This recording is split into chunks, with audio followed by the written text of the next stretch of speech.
जी students, कैसे हैं आप? आई होप आप सब ठीक होंगे। आज की इस वीडियो में बात करने वाले हैं आपसे शील्डिंग इफेक्ट के बारे में। शील्डिंग इफेक्ट जो है ये क्या होता है, ये बहुत स्टूडेंट्स के लिए एक प्रॉब्लमेटिक किस्म का टॉपिक है, लेकिन अब टेंशन नहीं लेनी, मैं आपको उसको इजी करके बता दूँ। ठीक है, शील्डिंग इफेक्ट बेसिकली ये होता है कि अगर हमारे पास एक न्यूक्लियस है, न्यूक्लियस के अंदर आपको पता है कि पॉजिटिव चार्ज होता है। अब ये पॉजिटिव चार्ज क्या करता है कि ये जो इलेक्ट्रॉन्स होते हैं इनको ये अट्रैक्ट करता है। ठीक है, जैसे ये इलेक्ट्रॉन्स हैं, ये इलेक्ट्रॉन्स हैं और ये एक इलेक्ट्रॉन है। अब देखिए, अगर लेट्स से दैट के जो इलेक्ट्रॉन्स आ रहे हैं इस पॉजिटिव अट्रैक्शन में, वो सब ये इलेक्ट्रॉन्स होंगे, क्योंकि ये सब नेगेटिवली चार्ज हैं और ये जो न्यूक्लियस है ये पॉजिटिवली चार्ज। लेकिन आप याद रखिएगा कि इस न्यूक्लियस का इम्पैक्ट सिर्फ इन इलेक्ट्रॉन्स पे नहीं है, बल्कि सबसे जो बाहर इलेक्ट्रॉन है इसके ऊपर भी है। अब डेफिनेटली रास्ते में जो इलेक्ट्रॉन्स आ रहे हैं, तो जो न्यूक्लियस पॉजिटिव का जो एक समझ लें कि हामिल न्यूक्लियस है, वो इस नेगेटिव बॉडी को भी अट्रैक्ट कर रहा है जिस तरह वो इनको अट्रैक्ट कर रहा है। लेकिन साइंसदानों का मानना ये है कि अगर हमारे पास लेट्स से दैट दो एटम्स होते हैं और अगर हमारे पास इनर इलेक्ट्रॉन्स, इन सब इलेक्ट्रॉन्स को हम कहेंगे, जितने भी आपको इलेक्ट्रॉन्स नजर आ रहे हैं जो कि शेल्स में डेफिनेटली मौजूद होते हैं, इनको हम कहते हैं इनर इलेक्ट्रॉन्स। इनर इलेक्ट्रॉन्स, ठीक है। और एक वजह ये भी होती है इनर शेल्स। इनर शेल्स, जैसा कि आपने सीखा कि शेल जो है वो KLMN डिपेंड करता है कि किसी भी एटम के कितने शेल्स हैं। किसी एटम का एक शेल भी हो सकता है, किसी एटम के दो शेल्स भी हो सकते हैं, किसी के 3 और किसी के 4 भी हो सकते हैं। तो इसी तरह से अब ये अगर हम एटम देखें तो अब इसका भी पॉजिटिव इम्पैक्ट सारे इलेक्ट्रॉन्स पे जा रहा है, लेकिन इसका इस इलेक्ट्रॉन पे भी जा रहा है। ठीक है, इस इलेक्ट्रॉन को रिस्पेक्ट हासिल है, that is called as outer most shell कह लें आप। ठीक है, क्योंकि definitely electron outer most shell में ही होगा, तो इसे हम आउटर मोस्ट इलेक्ट्रॉन भी कह सकते हैं। Outer most electron, I think so मेरा आउटर मोस्ट ऊपर ही चला गया, आउटर मोस्ट ऐसे लिख लेते हैं, आउटर मोस्ट इलेक्ट्रॉन। तो स्टूडेंट्स, बस मैं आपको बताना ये चाह रहा हूं कि ये जो आउटर मोस्ट इलेक्ट्रॉन है, इसके ऊपर अब इम्पैक्ट जो है ज्यादा इस पे होगा कि ज्यादा इस पे होगा, यानी कि ज्यादा अट्रैक्शन, एक होता है अट्रैक्शन, न्यूक्लियस की अट्रैक्शन है ना सारे इलेक्ट्रॉन्स के लिए, ज्यादा अट्रैक्शन इस पे होगी कि इस पे होगी? डेफिनेटली ज्यादा अट्रैक्शन उस इलेक्ट्रॉन पे होगी जिसके इनर इलेक्ट्रॉन्स कम है, जिसका इनर इलेक्ट्रॉनिक क्लाउड कम है। क्योंकि देखो ना, आपके और मेरे दरमियान अगर कोई रेजिस्टेंस नहीं है तो आपकी मेरी अट्रैक्शन अच्छी होगी। अगर यही आपके और मेरे दरमियान कोई चीज आ जाए, जैसे लेट्स से दैट ये पर्दा आ जाए, तो आपकी और मेरी अट्रैक्शन क्या हो गई है? वीक हो गई है। तो लिहाजा जब भी इनर इलेक्ट्रॉन्स ज्यादा आ जाते हैं या इनर इलेक्ट्रॉन्स या इनर शेल्स ज्यादा आ जाते हैं, तो फिर आप कहते हैं कि जो न्यूक्लियस का होल्ड आउटर इलेक्ट्रॉन के ऊपर वो वीक हो जाता है, कमजोर हो जाता है। अट्रैक्शन तो होती है, लेकिन इनर इलेक्ट्रॉन ज्यादा होने की अट्रैक्शन क्या हो जाती है? वीक। इसे हम कहते हैं effective nuclear charge. Effective nuclear charge. अब न्यूक्लियर चार्ज तो इसके ऊपर इफेक्ट कर रहा है, लेकिन ये इनर इलेक्ट्रॉन की वजह से ज्यादा होने की वजह से इफेक्टिव हो गया हुआ है, यानी थोड़ा सा मुतासिर हो गया हुआ है। लेकिन यहाँ पे भी डेफिनेटली इनर इलेक्ट्रॉन तो यहाँ पर भी है, यहाँ पर भी इस न्यूक्लियस का इस इलेक्ट्रॉन के ऊपर जो एक इफेक्ट है उसमें मुतासिर तो ये भी हुआ है, लेकिन ये ज्यादा मुतासिर हुआ है और ये कम मुतासिर हुआ है। इस मुतासिर होने के अमल को शील्डिंग इफेक्ट कहा जाता है।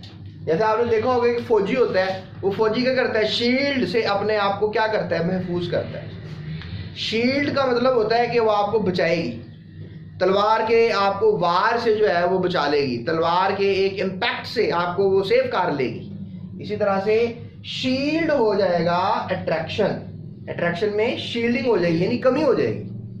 किसकी वजह से? इनर इलेक्ट्रॉन, यानी ये इलेक्ट्रॉन शील्ड का काम कर रहे हैं। इन दोनों के दरमियान अट्रैक्शन जो हो रही है, ये इनर शेल या इनर इलेक्ट्रॉन्स क्या कर रहे हैं? शील्ड का काम कर रहे हैं। तो जिस वजह से इनकी अट्रैक्शन वीक होती जा रही है।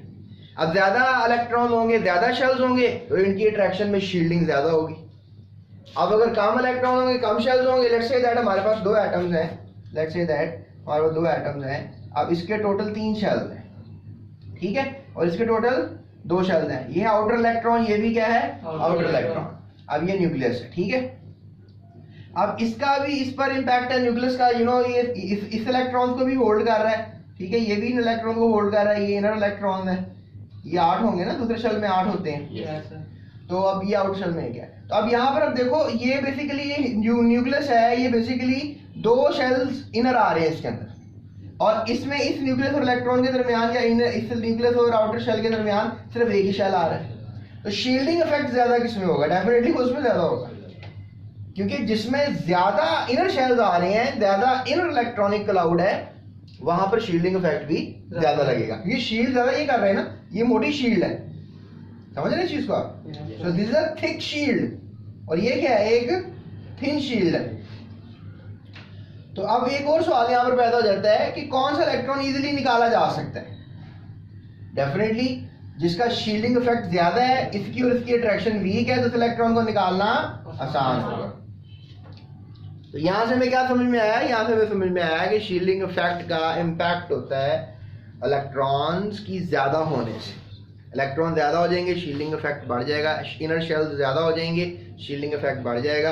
अगर इनर शेल्स कम रहेंगे तो शील्डिंग इफेक्ट भी कम रहेगा।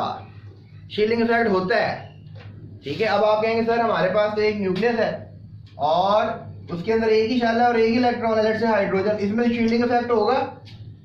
तो मजे की बात है, इसमें शील्डिंग, इसके इस न्यूक्लियस के इलेक्ट्रॉन के दरमियान कुछ है, शील्डिंग इफेक्ट कहां से है? यानी अगर शेल ही एक है तो there is nothing like shielding effect. लेकिन जब शेल ज्यादा हो जाते हैं तो फिर एक फिनोमेना सामने आता है जिसे हम शील्डिंग इफेक्ट का नाम देते हैं, ठीक है जनाब। तो लिहाजा ये हमने आपको समझा दिया शील्डिंग इफेक्ट क्या होता है, इसकी डेफिनेशन देखते हैं और इसका ट्रेंड देखते हैं। जैसे मैंने आपको पहले लेक्चर में बताया कि ट्रेंड पढ़ेंगे। ट्रेंड क्या होता है? ट्रेंड बेसिकली ये होता है कि आपको बताना होता है कि ग्रुप में और पीरियड में क्या सीन चल रहा है, यानी ग्रुप में पीरियड में शील्डिंग इफेक्ट बढ़ रहा है कि कम हो रहा है। मैं विद रीजन आपको इसका जवाब देता हूं। और अभी हम डेफिनेशन पहले करते हैं शील्डिंग इफेक्ट की, फिर हम करेंगे ट्रेंड। जी तो स्टूडेंट्स, अगर हम डेफिनेशन की तरफ देखें तो डेफिनेशन में बताया जा रहा है कि valence electrons experience less nuclear charge than the actual charge. यानी कि मैंने आपसे पहले भी जिक्र किया कि हमारे पास ये हमारे पास एक शेल है, लेट्स से दैट ये हमारे पास एक और शेल है, लेट्स से दैट ये हमारे पास एक और शेल है, ठीक है। अब इसमें भी इलेक्ट्रॉन हैं, डेफिनेटली 8 इलेक्ट्रॉन हमारे पास दूसरे शेल में होते हैं, ये आपको पता होगा। दूसरे शेल का नाम जो है वो के के बाद एल शेल आता है। पहले शेल में 2 इलेक्ट्रॉन्स होते हैं, so that is the K shell, that is L shell and that is M shell. और ये जो एम शेल है, इस शेल को हम कहते हैं वैलेंस शेल, और डेफिनेटली इसमें जो इलेक्ट्रॉन है वो कहलाएगा वैलेंस इलेक्ट्रॉन। सबसे बाहर वाले शेल को हम वैलेंस शेल कहते हैं और उसको वैलेंस इलेक्ट्रॉन कहेंगे। जो शेल में इलेक्ट्रॉन होगा उसको हम वैलेंस इलेक्ट्रॉन ही कहेंगे। अब स्टूडेंट्स देखियो, अब ये हमारे पास एक न्यूक्लियस है, डेफिनेटली इसका एक इम्पैक्ट है इस इलेक्ट्रॉन्स पर और इस इलेक्ट्रॉन पर भी, ठीक है। अब होगा क्या कि लेट्स से दैट कि अगर हम सपोज कर लें कि ये हमारे पास जो न्यूक्लियस है और ये हमारे पास आउटर शेल है जो मैंने ये बनाया है। अब देखो इसके दरमियान अट्रैक्शन जो है अब ज्यादा होगी, ठीक है। लेकिन अब चूंकि इनर शेल्स आ गए हैं, अब इसकी और इसकी अट्रैक्शन जो है थोड़ी सी क्या हो जाएगी, कमजोर हो जाएगी।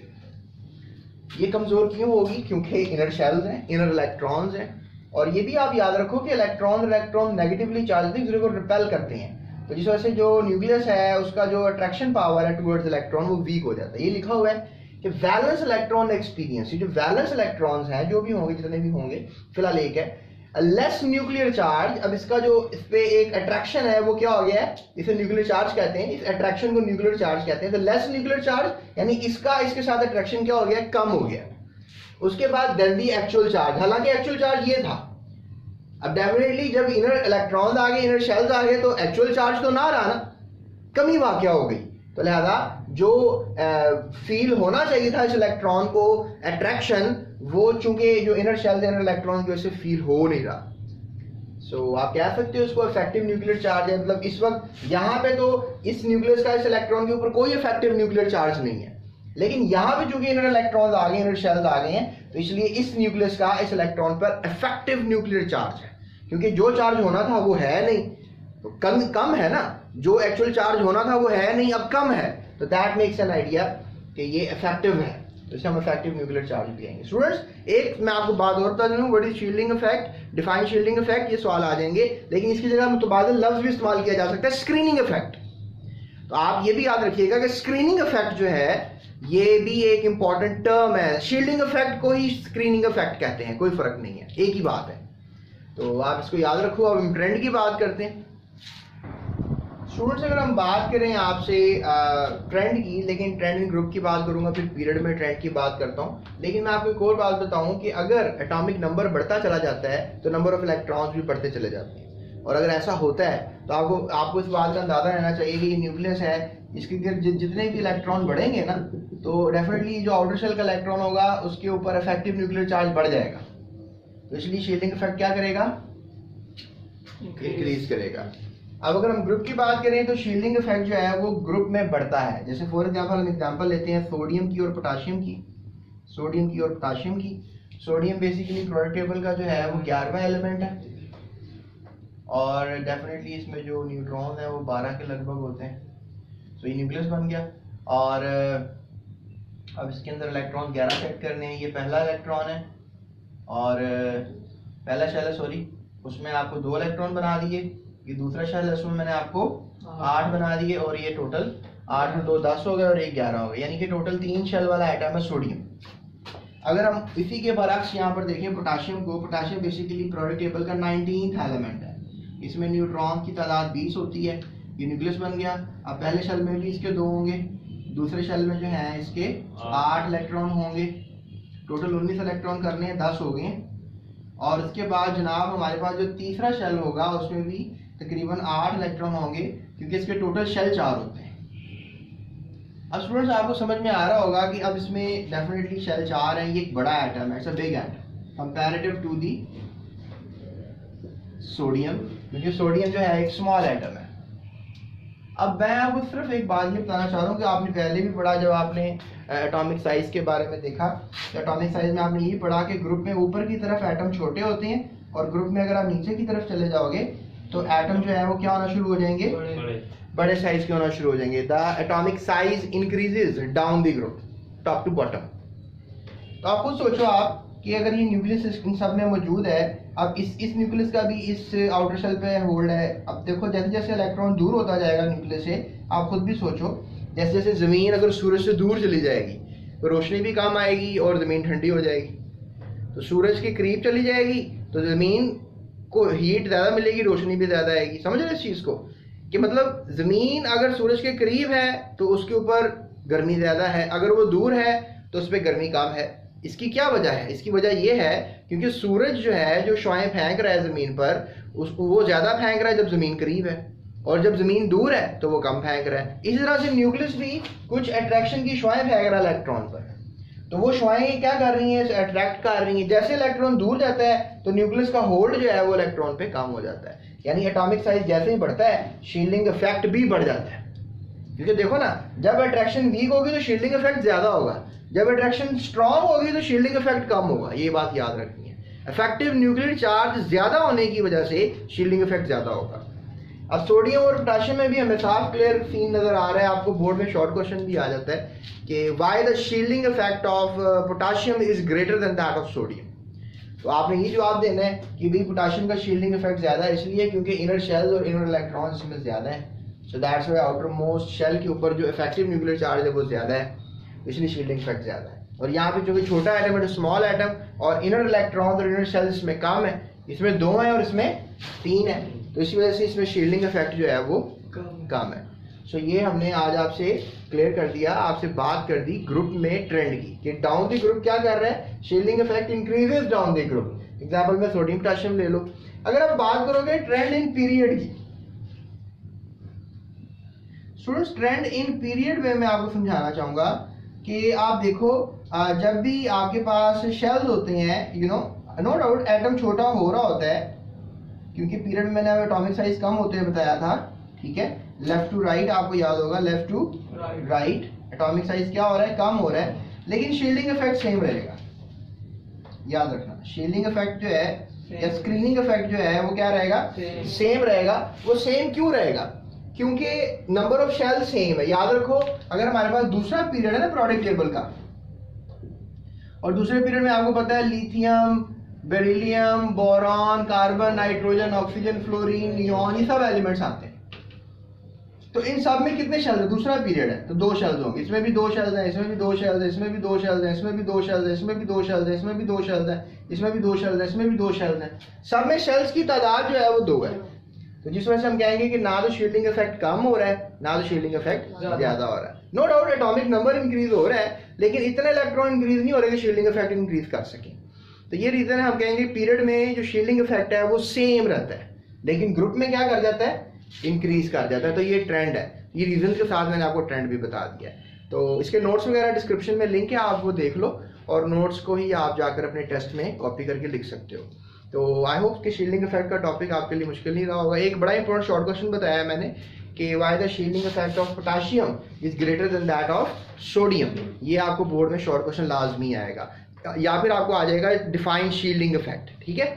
और एमसीक्यूज के तौर पे भी आपको कोई ना कोई कंफ्यूजन बनाकर दे दी जाएगी। सो स्टूडेंट्स, ये था आज का lecture. Hope so you enjoyed it. अभी तक चैनल सब्सक्राइब कर लिया होगा, मैं उम्मीद करता हूँ। अपना दूसरों का ख्याल रखिएगा। डिस्क्रिप्शन में लिंक्स हैं, वो जरूर देख लीजिएगा।